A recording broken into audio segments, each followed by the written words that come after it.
Good morning, my fellow yoga travelers.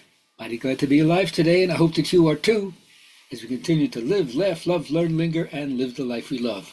It's Friday, so it's my PowerPoint presentation day for all my new subscribers out there. I used to project this onto the wall in the yoga circle from 1985 to 2019. We used to sing and have presentation literacy, and this one's called One Among You, ending with a really great story. You know, the Buddha once picked up some leaves and said, "Are there more leaves in my hand or more leaves in the forest?" And the whole assembly says, "More leaves in the forest, sir." He says, "Well, what I know compared to what I'm going to teach you, it's like the leaves in the forest compared to the leaves in my hand. But just what I'm going to be able to teach you is enough to get you free if you follow it sincerely." So that's the first thing. You don't have to know how much wine there is in the tavern. Just drink enough to get drunk, and then you're lit. Now, we move on. First thing that we want to realize is that your workshop is not a workout. When I teach people, I'm not there just to kick their ass. I'm there to try to educate themselves. So no rest is worth anything except the rest that is learned, earned. Sweat equity, they call it. You got to put in your time. So in the same way that I drop a few one-liners here that may resonate with you, that's not enough. Just get you started. But it's enough to get you started and move you along the path till you learn how to deal with whatever it is that you need to deal with. 3 signs you're an old soul. I like this idea. Well, empathy, alienation, and the mundanity. The empathy means you start to find your tribe. Your vibe is your tribe. Where are your people? Birds of a feather. The satsanga, the people who are searching for the truth like you. That's the first thing you realize. You start resonating with people who share your similar perspective. Next is you feel social alienation. There's so many things about the way things are going on in the world that I don't want to march in step with that. I don't want to have lockstep with that. I have to forge new roads that make more sense to me and that align myself with my society and in the right way. And then you enjoy the little things, the mundanity. Like I always say, if you're not able to see the extraordinary, the extraordinary, you'll never have a mystic insight. So love the mundanity, love your daily life. Chop wood, carry water, they say. Then learn the difference between instruction and education. Instruere, they just pack it in. Has nothing to do with you individually. Can you just parrot back their answers on the test? Then they say you're smart or you got a good IQ. But educare means to lead forth from within. How do you find that which really turns you on? Excites you, where the passion is up. That's the key for bringing you to understand what you got inside yourself and how to best cultivate it. Now, being from New York, where we played a lot of baseball, we used to say you got to expand your fielding repertoire, regardless of what position you're in. You got to learn to go to the right, learn to go to the left, pick it up on a short hop, backhanded, throw from deep in the shortstop position, right? Learn how to catch the fly ball, know when to cover second base if they're stealing, and so forth. But the whole idea is to expand your own understanding of the game, right? You have natural talent, that's great. Now study the game so you can be one of the elite players. And if you do that, you'll be able to all of a sudden face and integrate the shadow. That's the part that's like the necrophiliac in you, that would kill the biophiliac, the part that's darker, the impulses that you don't want to see, that you've been shamed for. But if you don't deal with them, you don't heal. And here are all the excuses, and I'm giving you no support for any of these excuses. I struggle with them. I can't say you ever overcome all of them, but recognize the voice that pitches this con job to you. I can't. I won't. I should have. I meant to. I wanted to. Oh, that's impossible. That'll never work. That's not my job. Life isn't fair. Too tired. Well, I don't know. Well, that's just the way we've always done it. I just don't have the willpower. I knew I shouldn't have. I was thinking about doing it. I wish I could. I need more respect. I'm not good enough. I'm scared of failing. Oh, it's too hard. I'll never be able to learn that. No one told me not to do it. Yeah, excuses be gone. What do you resonate with? And then ultimately, this is an interesting idea. Ego death comes from ego strength, not ego weakness. If you haven't developed yourself, there's nothing to give up. Ego strength comes from ego. Ego death comes from ego strength, not ego weakness. So you build yourself up, then you got something to let go of. And then finally, here's my story. It actually comes from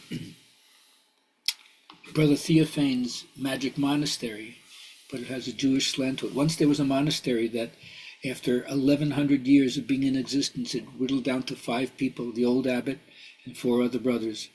And they realized that nobody was signing up. There were no young people to fill their ranks and keep the tradition going. And so they were very, very sad about the prospect of the institution dying out. And they were always talking to each other. I don't know, any ideas? No, came up with nothing. Now, one day, the rabbi of the town, he has a little hut in the woods where he goes to meditate. And you can't be practicing this discipline 70, 80 years and not develop a little psychic power. Every time the rabbi would come to the woods, they would turn to each other and say, hey, can you feel it? The rabbi's in the woods. The rabbi's in the woods. And so the head abbot said, why don't I go ask the rabbi? Maybe he has some ideas. They said, that's a great idea. So that's what he did. He went to the rabbi's hut, knocked on the door. Rabbi opened it and said, oh, Father, it's so good to see you after all these years. Finally we meet. He says, Rabbi, it's wonderful. He says, no, Rabbi, come in. Let me give you a piece of cake. We'll have some tea. We'll talk. We'll read the scriptures. And he said, that's wonderful. And so they came in. The rabbi made some tea. They had some sponge cake. They read the scriptures. They talked. They cried. It was wonderful. He said, but Rabbi, I have to tell you, it's been really lovely being here, but I didn't come over for a socialization. He says, okay, what is it? He says, well, as you know, our order has had no new adherents to it. And I'm wondering if there's any clue you can give us of how we can get more people maybe to come and join our brotherhood. And the rabbi left and says, you're having trouble filling up people? You think I can even get 10 men for a minyan? Oh, the young people are moving to the city. They don't want anything to do with the old ways. So I wish I could tell you I could help you, but I'm in the same kind of fix as you. I got nobody coming to my synagogue either. So they sighed, and they had more tea and more sponge cake. They read more scriptures. They cried. They shared deep philosophical truths with each other. And then it was time to go, and the priest said, you sure there's nothing to say? And I said, nothing comes to mind. I wish I could tell you. And just as the father turned and walked out of the door, the rabbi said, oh, wait a second. I just realized something. One among you is the Messiah. And closed the door in the abbot's face. And it hit the abbot like a lightning bolt. And the whole way he was back to the monastery, he was thinking, what the hell does he mean by that? And when he got there, the other brothers would say, so what happened with the rabbi? He said, well, he's in the same fix as us. He invited me in. We had some tea. We had some sponge cake. We read some scriptures. We laughed. We cried. We talked philosophy. But in the end, he couldn't help us. And then the strangest thing is when I left, just before he closed the door, he just shouted out to me, just remember, one of you among you is the Messiah. And they were all thinking about it. What the hell does the rabbi mean by that? So, of course, they all thought to themselves, Brother Philip, he must be talking about Brother Philip because he's the studious one. His book is always in the Holy Writ. He never doesn't study the word of the Lord. They said, yeah, but what about Brother Nathaniel? He's a pain in the ass, but have you ever noticed he's always right? He must be the Messiah. Then they said, well, what about Brother Joseph? He's an incarnation of service. Have you ever noticed any time you need anything, he's right there at your side silently, telepathically knowing exactly what you need and helping you? He must be the Messiah. And then they thought, fourth one thought, well, it has to be the head abbot. He's been here as long as anybody, and he's the holiest one of us all. He must be the Messiah. And then that fourth monk, Brother Duncan, said, I know this is an insane thing because all these other brothers are so much deeper than me. But listen, God is a cosmic joker. What on the off chance, it couldn't be, but who am I to tell God what to do? Maybe I'm the one who's chosen to be the Messiah.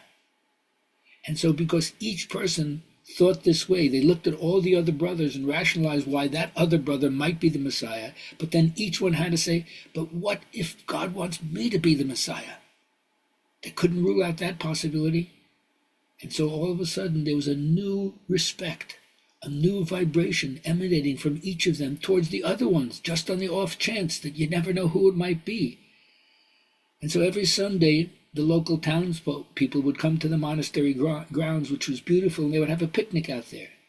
But now when the people came, they felt something different was going on. And all of a sudden, more people started coming and talking to the brothers. And then all of a sudden, a few people started signing up. And then over the course of the next couple of months, because everybody had this feeling of respect and trust and love, the peace that was flowing, and within a few months, their order was flourishing again, thanks to the rabbi's gift. So friends, maybe you have somebody in your life that you could look at as if maybe they're carrying the Messiah energy, maybe they're carrying the Savior energy, and if not for the world stage, maybe just seeing them differently would cause you to see them differently. Have a great day.